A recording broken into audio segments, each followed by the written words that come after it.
Hi, how's it going? My name is Austin Thune. Welcome to my YouTube channel. I'm usually streaming Monday through Friday at 7 a.m. Central Time until about noon Central over at twitch.tv/Thune. All the other links that I'll talk about in the video are below, obviously. Welcome to my YouTube channel, first of all. I'm very bad at editing, so this is probably going to be a pretty brutally cut episode. I'll try my best, but any tips you have in the comment section below, I'd greatly appreciate. But, this is going to be begin my posting videos here on YouTube for MLB The Show, and I wanted to begin and look at a look forward at my favorite baseball team in the MLB and the Minnesota Twins, and see what free agency, arbitration, all that stuff is going to look like, and then how the games are going to look like next year. We'll be going into all of that. This first episode, more salary based, more numbers crunching based. I'm looking forward to it. If you want to see your team covered in a YouTube video like this, absolutely comment below, and I would be happy to do so. But we're going to begin with my Minnesota Twins, and the first thing that we have on our task here is exclusive free agent negotiations. Let's take a look at what that's all about. Okay, so this is the list of free agent negotiations the Twins have to make. There's a lot of names on here, and names that you might not be familiar with if you're not a Twins fan, but I'm going to go into why I think the Twins, the real-life Twins, will extend certain players and why they'll let certain players go. I'm going to try my best to kind of follow how I think the Twins will go based on how I've read beat writers' articles, and I'll also go after favorite players that I have of my own. But we're going to begin right with what we're looking at here with Jake Odorizzi, and he's been a pretty competent starter for the Twins. He had some injury woes in 2020, but 2019 was an all-star season for him. He's just your definition of a perfect middle-of-the-road reliever. I mean, for a lot of teams in baseball, he'd probably be a number 3 starter. With Kenta Maeda coming to Minnesota, that's exactly where I'd envision Odorizzi being when he becomes healthy next year on opening day. So we're going to extend Odorizzi like we're looking at him as a number 3 starter.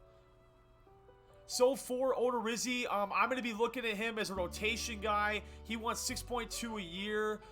You know, he's 31 years old. I would be a lot more comfortable going with like a 3-year contract here. And then going, I'm going to be backloading a lot of these contracts because I'm thinking as a GM that I want to build a World Series team right now. I feel like the Twins are kind of close, and you build a couple pieces around certain guys, and it might be interesting. So with Odorizzi, I'm going to look at a 3-year contract. I'm not sure if the logic of this game is that you just have to go to the green or what, but I am going to go right up to 5.7. 17 mil, 3-year contract, no option for either of us. Rotation depth, Jake Odorizzi. Hopefully he signs. Next up, what we're going to look at is Trevor May. This is a phenomenal relief pitcher for the Twins who had a little bit of a back-and-forth 2020, but like Odorizzi, a career year in 2019. I would envision Trevor May being, I would like to see him at least being the 6th, 7th inning, 8th guy for this team for another 3 or 4 years to come. At the age of 31, I feel like he's playing some of the best ball in his career. The velo on the fastball touched 100 up to 98 a couple times this year. I would like to see the Twins go with a similar type deal that we went with Jake Odorizzi and go 3 years for May and see if we can get him down to 3 mil a year right here. So he's excited about the 3-year contract. I'm going to backload this as well. I want to really make sure I get May, so I'm going to go 9.5. Actually, I wonder if I can commit less money and go 2 years. So 2-year contract, less money committed. We meet his threshold. I commit less money. Win-win for us. I think that'll work out with Trevor May. Now, this is a giant piece for the Minnesota Twins, and one thing that I talked about on my streams a lot is, will the universal DH be employed in the National League next year? If it is, Nelson Cruz is owed a lot of money by a lot of teams in baseball, but if it's not, I think Cruz will stay with the Twins, and I think either way he will. Cruz has expressed interest about coming back to Minnesota, so hopefully that works out. I want Cruz at the age of 40. I want a 2-year contract. I don't know if at 43 years old he would be producing as well as he's producing right now. So if I'm the GM, I want the best last 2 years of Nelson Cruz's career. And honestly, with how well the White Sox are performing, this is probably the last 2-year window the Twins have for a World Series type run. So I'm going to offer him a 2-year deal, 4.6. Platoon, he's going to be definitely star for sure. Can I get less money out of him if I do that? I kind of can. I guess that works. The logic of this game is very interesting. Also, I have my face covering up. I'll show you here right now, but the regression in this game is something else. 75 overall. We're going to try to get that stats up there a little bit more with some training in the offseason, but this is when I'm going to tender Nelson Cruz and see if he ends up signing back with us. Now, next up, Marwyn Gonzalez is an interesting piece, right? So, the Twins have Ari Adrianza, who should be hiding down here somewhere. There he is. The Twins have Ari Adrianza, who basically does what Marwyn Gonzalez does at a little bit less of a clip. So Marwyn and Ari are both of our utility guys, and honestly, with all the fun pieces coming up in the farm system for the Twins, I don't envision the Twins throwing a whole lot of money at Marwyn Gonzalez to be that utility guy. Now, I'm still going to offer him a contract. I'm just not going to make it as lucrative as he wants it to be. I'm looking at a 1 year, go right down to the green, like $2.8 million contract, and he knows he's a platoon. We'll see if he signs that. I really don't know if there's a lot that I want to commit to Marwyn Gonzalez, especially with Adrianza and some of the other guys coming up in the Twins farm system. So I'll be offering him and Ari Adrianza basically the same contract and see if Marwyn accepts. So going down to Ari Adrianza here, I'm going to make him an offer at 5 years, no chance. I'm going to go 4. Because I think there's a little bit of a higher ceiling with Adrianza. I've really loved watching him play. I'm very biased. He's one of my favorite Twins on the team. So, take that as you will. He's going to be platoon just like Marwyn. I'm going to shrink that money down like crazy to $2 million a year, even over 4 years. We'll see if he accepts that. Not a bad deal. But other than that, we've offered contracts out. Now, Alex Avila, the Twins have Ryan Jeffers, who performed very well this year behind Mitch Garver, and although he's not a lefty, I don't really care all that much about that. Avila's going to be a little bit more money than I want to pay for a backup catcher. I could commit that to other positions. So Alex Avila is going to be out the door. Homer Bailey in real life is already out the door for the Minnesota Twins. Ulysses Chacin is already gone. Rich Hill is someone I want to look at. So Rich Hill, at the age of 40, I think he's got 2 years left as well, and I like this contract they've thrown right at me. He wants 2.3. I'll give him 2.3 for 2 more years. Tell him he's a rotation guy. Could probably take a little bit more money out, save that on the back end, and yeah, that'll be Rich Hill's contract. I think he's going to be a solid 5th starter / long reliever for the Minnesota Twins heading into 2021 for sure. Ulysses Chacin is gone. Tyler Clippard and Sergio Romo are the last 2 guys that I'm going to look at. Cody Guerin's going to be off the leash as well. But I do like Sergio Romo. I know his stats in MLB The Show aren't great, but I'll be playing with him, not the CPU. So I'm going to try to see if Sergio Romo can have some good performances for the Twins moving forward. And at the age of 38, I'll take the last 2 years that he has. And he's not asking for a whole lot of money, so this definitely looks like it's in the favor of the Minnesota Twins, at least, to extend Romo for 2 years at $1 million. I mean, that's not that bad at all. And then finally, I will make an offer to Tyler Clippard. Not going to make a huge offer here. I think we'll go 2 years, same as Romo. I want to go same because I don't want there to be any competition between salaries. I view them as about the same value to the Twins, even though Tyler Clippard a little bit more valuable to the Twins, especially after how well he performed here in 2020. That changeup looked really good, and he was an integral part of the Twins season down the stretch, and not really used in the playoffs that much, but we lost anyway, so it doesn't really matter. But I will offer Tyler Clippard the same contract there as well, and that's it. So Odo, Marwyn, May, Cruz, Avila, and Bailey are not getting offers. Ulysses Chacin not getting offers, but that should be the end of that here.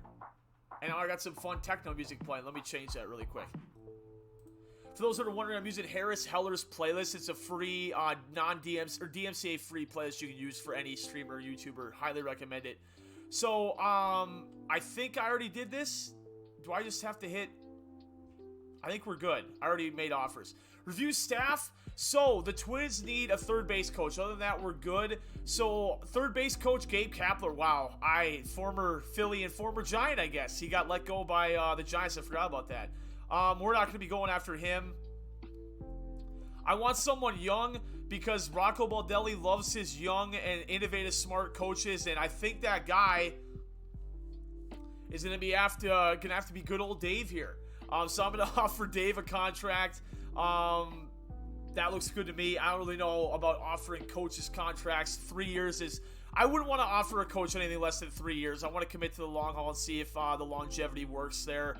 Adds +2 speed, so that definitely helps out a team that the Minnesota Twins do not steal a lot outside of Jorge Polanco. So we'll see if Buxton and Polanco, some other guys, maybe Kepler, get involved in the stealing game here. So we have offered a third base coach. Review the staff. I'm not rebranding the team. Let's move on to the second phase of free agency.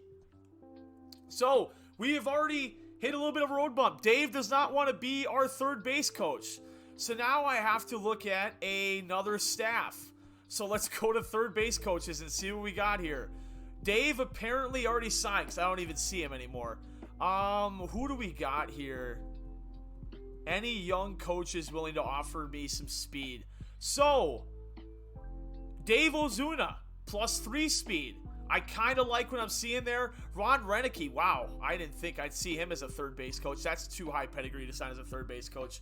I think we'll take in Dave Ozuna. The -2 stealing, not great, but I'm going to be stealing off of my own input. And arm accuracy, I don't think matters that much. So Dave Ozuna getting a contract. Hopefully he wants to stick around. We'll find out, I guess. So we've moved on to the second phase of free agency in the offseason, and now we have to select our 40-man roster. So if we look at the Minnesota Twins, we currently have 35, 37, 38 spots on the 40-man, right? I counted that right. 35. Yeah, so I need 2 more people to be added to the 40-man roster, and now we can check. Odorizzi indeed is back with the Minnesota Twins. Trevor May indeed back with the Minnesota Twins. Sergio Romo, his overall's down a ton, but he's back. And then other than that, I can't remember. Ari Adrianza's back, good to see. And we have first baseman Marwyn Gonzalez back as well. So no pieces lost for the Twins. I am going to add Royce Lewis to the 40-man roster because I'm very, very excited to see him play. And then finally, I think Brent Rooker is going to be added to the 40-man as well. These are 2 guys that I think will be integral pieces in the Twins moving forward, not only this season, but the future of the team. And Brent Rooker, before he got injured this year, looked like he was going to be a lot of fun for the Twins heading into the playoffs. And our 40-man, just like that, is all ready to go. So now this is the part of offering contracts that's going to be tough. This is arbitration right here. So for those who don't know what arbitration is, you can offer the one-year contract to keep them around, or you can extend them at this point. There's definitely a couple people that I want to extend for huge contracts right now. And the first one is Byron Buxton. So Byron Buxton, when he's healthy, in my opinion, he's one of the best center fielders, if not, well, not the best. Let's cool our brakes, biased Twins fan. But Buxton's very, very good in center field. I want to keep him around for as long as possible. I want to get a 5-year contract, seems about right to me. And we will commit up to $15.4 million to him. This is a huge contract. I'd be absolutely shocked if Buxton says no to this. So Buxton has an offer. Eddie Rosario's an interesting piece now. So Eddie Rosario, for those who don't know, the Twins have Trevor Larnach. They have Brent Rooker, who I just talked about. There's a lot of really interesting pieces coming up in the outfield for the Minnesota Twins. I'm not sure how much money I'm willing to commit to Eddie Rosario, specifically because there's a lot of pieces coming up. And he's asking for $12 million a year. If I offer arbitration, he might come back, he might not. I'm going to offer Rosario arbitration, and I'm going to ask for 8.9. We'll round it up to 9 for him. So that's a $3 million discount what we would have been spending if we offered a contract for him. I'll see if he accepts the arbitration contract. And then we look at Taylor Rogers here. I'm going to make him an offer as well. Had a little bit of an off year for the Minnesota Twins, but he's a lefty reliever, and you don't get a lot of those in baseball. I'm going to be banking on the fact that Wes Johnson develops him a little bit more to be a solid closer like he was in 2019. I am going to go 4-year contract and try to get a little bit less money out of him, and he is going to be the closer role for the Minnesota Twins, so he will get that contract there, and that should be all good for Taylor Rogers. Next up we got, so those are all 3 done. Jose Barrios is interesting. Jose Barrios, basically around a career 4.0 ERA, little, I think it's 3.7 if I check. I'm not really sure, but I know it's something around there. His career ERA, and I want Barrios to be an ace. I want him to be a potential Cy Young candidate, but it's never clicked for Barrios. He's been historically a very good starter from April, May, and June, and then July and those dog days of August hit, and Barrios' ERA skyrockets. Another thing you look at with Barrios too, his OPS, his opponent's OPS the 3rd time through the order is one of the highest in baseball. So committing to him for a lot of money is going to be a little bit tough. I'm going to go and round to the age of 30 season. We'll go a 4-year contract, and I'm going to nuke this money down like crazy. I'm going to tell him that, I mean, I think Kent is cool with not being the ace, so we're going to tell Barrios he's the ace, but he's definitely not the ace of the Twins staff right now. We'll offer him an even $43 million payout backloaded because I want to save a little bit more money, and Barrios has a contract offered to him. Now, I just talked about Ryan Jeffers. Now we look at Mitch Garver. So Garver coming off of an injured 2020, but also Jeffers looked really good. And Garver, was the Silver Slugger Award winner back in 2019. How is that going to translate to 2021? We don't know. So I'm going to commit a 2-year contract to Garver, and if he ends up blossoming, we got to pay him more money, then we got to pay him more money. But I'm going to go a 2-year contract here, and I'm going to nuke this money down like crazy at $4 million a year right there. So 2 years, everyday starter. He knows that. Backloaded contract, and Garver has an offer as well. Now, Tyler Duffy, he just got a postseason card in Diamond Dynasty. I'll probably do a video on that later today. Well, I mean, I don't know when you're going to see the video, but I'll definitely do a video on it. So Tyler Duffy is another product of Wes Johnson's development of the Twins bullpen. And Tyler Duffy had, like many Twins did, a career year in 2019, regressed a little bit in 2020 near the end of the season, especially heading into the postseason. I want to see Tyler Duffy continue to flourish, but like we saw in 2019 against the Yankees, we saw the same thing in 2020 against the Astros. On the big stage in the postseason, it has not been put together yet for Duffy. I'm going to give him another 2-year contract as well. He wants 1.5 a year, so let's send him down to like 1.3 and see if he ends up accepting that. Other than that, Matt Weisler, an interesting slider. I like what I see out of him. I'm going to make him a 2-year offer. I'm offering a lot of guys 2-year contracts. And we'll go all the way down and save some big money here and go to 550 even. Depth, Weisler knows that. He's got an offer. Other than that, that's about all I want to do for arbitration, guys. Actually, I'm not going to do that. I was going to offer contracts to people. I got confused a little bit here. We got Arise, Dominic, Astudillo, Fernando Romero. Honestly, the only guy on this list that I feel like is worth really throwing a ton of money at, the 2 guys that are worth throwing a lot of money at on this list, I feel like are Royce Lewis, who, if you look at contracts, arbitration is not until 2026, so the Twins have control of this guy for a very, very long time. They have control of everybody on this list for a long time, so we're not going to tender any contracts right here. I'm going to focus more of my money on free agency and work towards that way.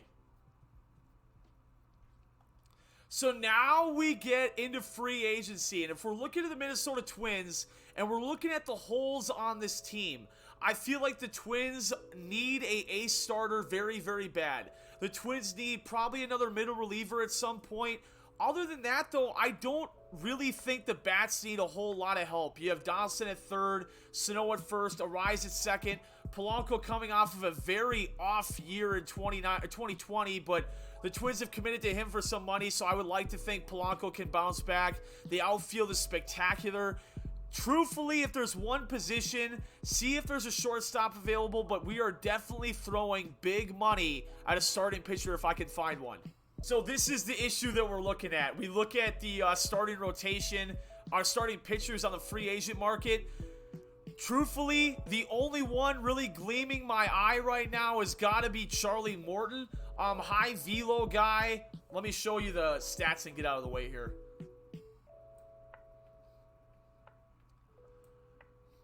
Charlie Morton, a high velo guy. The Twins don't have a lot of these high velo starting pitchers. He has regressed a lot in regards to his statistics, but I mean, a 5-tool repertoire. I'm not asking Morton to be, I'm not asking Morton to be the ace, the number 2, or even the number 3. I think if you got Kenta Maeda, you got Jose Barrios, you mix in Jake Odorizzi, Michael Pineda at 4. You could maybe offer Charlie Morton, a number 5 contract and maybe look at moving Rich Hill to long relief. But Charlie Morton, probably one of the only ones that I'm really attracted by here by starting pitchers. Alex Wood is interesting, but I've never been a giant fan of Alex Wood, and those stats don't look that great to me either. Definitely, if we're looking at the biggest names in this free agent class, Mookie Betts is by far the biggest piece that's available here.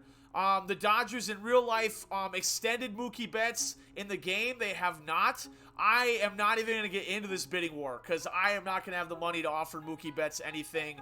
But Kirby Yates, this is a guy that I am very interested in. Because we look at relief pitchers here, there is a couple of very good names. There's Sean Doolittle. The Twins are looking for a very good number 2 left-handed relief pitcher. I just noticed that I'm in the way. Let me move my camera here. So outside of Taylor Rogers, the Twins don't have a solid left-handed reliever in the bullpen they can consistently rely on.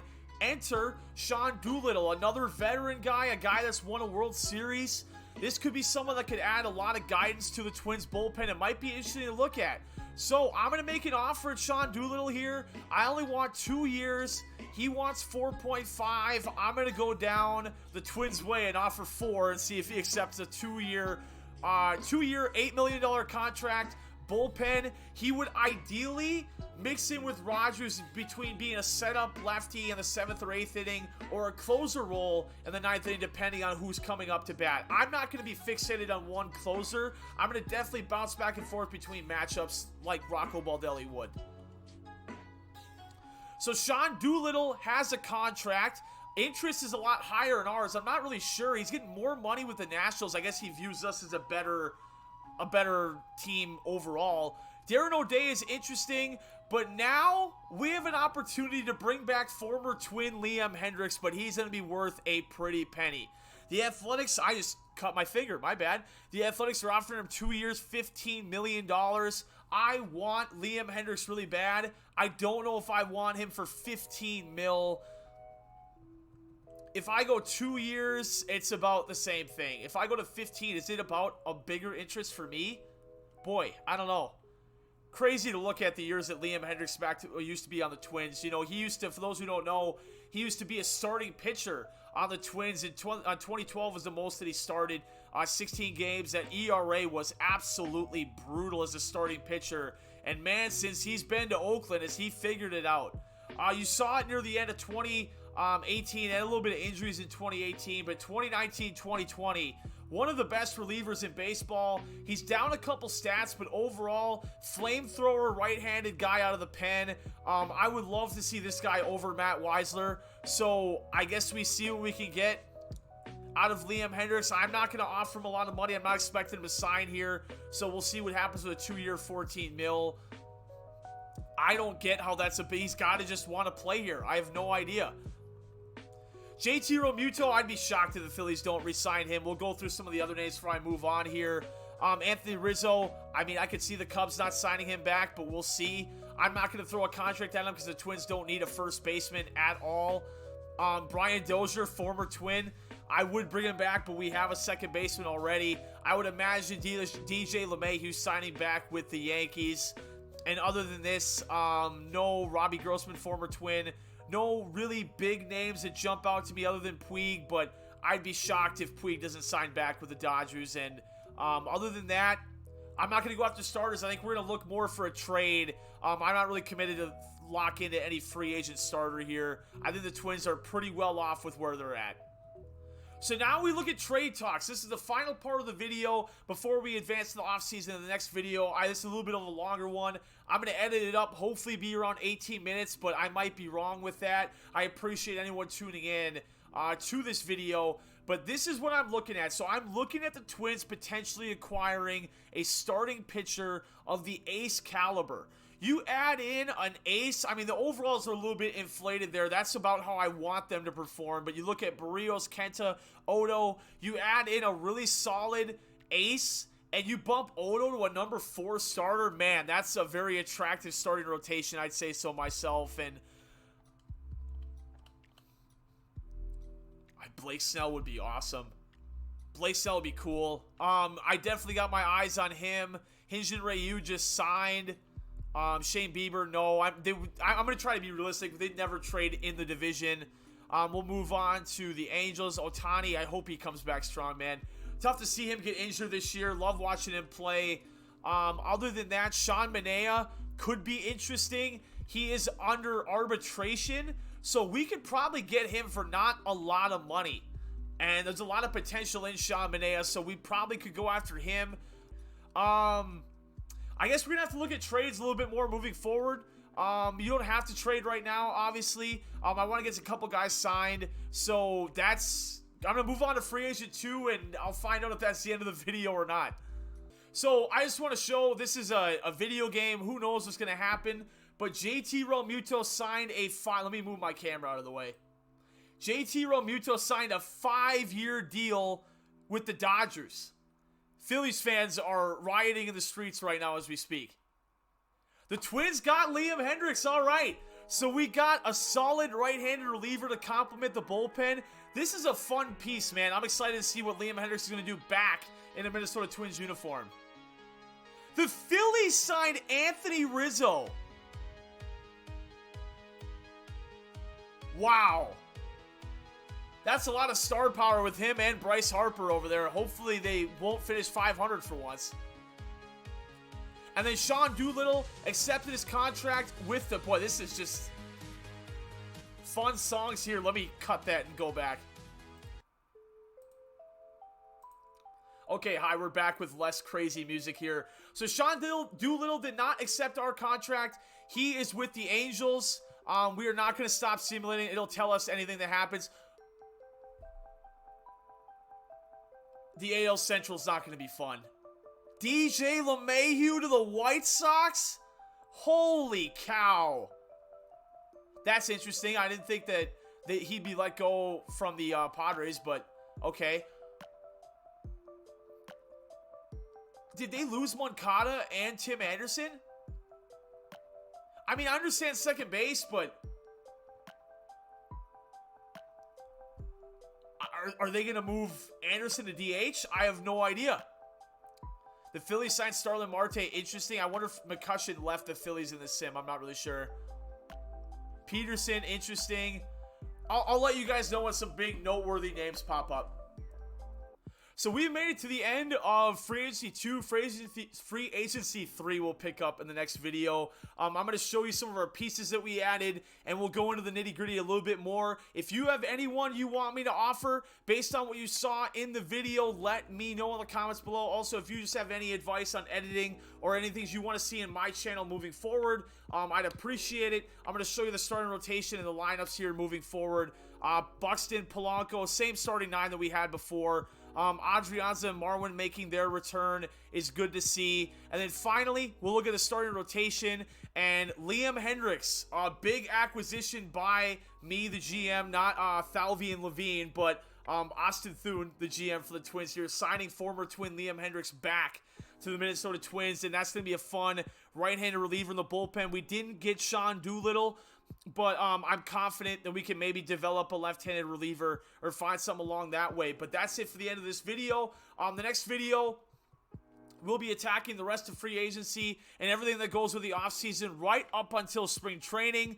And then from there, it's going to be all up to everyone in the comment section telling me who we're going to start, who's in the 40-man, who we're letting go. I want this to be a really interactive and fun franchise mode. And if you have any ideas for videos moving forward, I would like to hear that. And any tips for editing, I'd like to hear that too. Again, thank you for watching this first video on YouTube. I will be posting Diamond Dynasty. I'll be posting tips and tricks on MLB. Some just fun videos, passionate videos that I have as well. And I am very thankful for all of you tuning in. All the links are below for everything that I have going on outside of YouTube. Obviously, thanks for tuning in, and I will see you in the next one.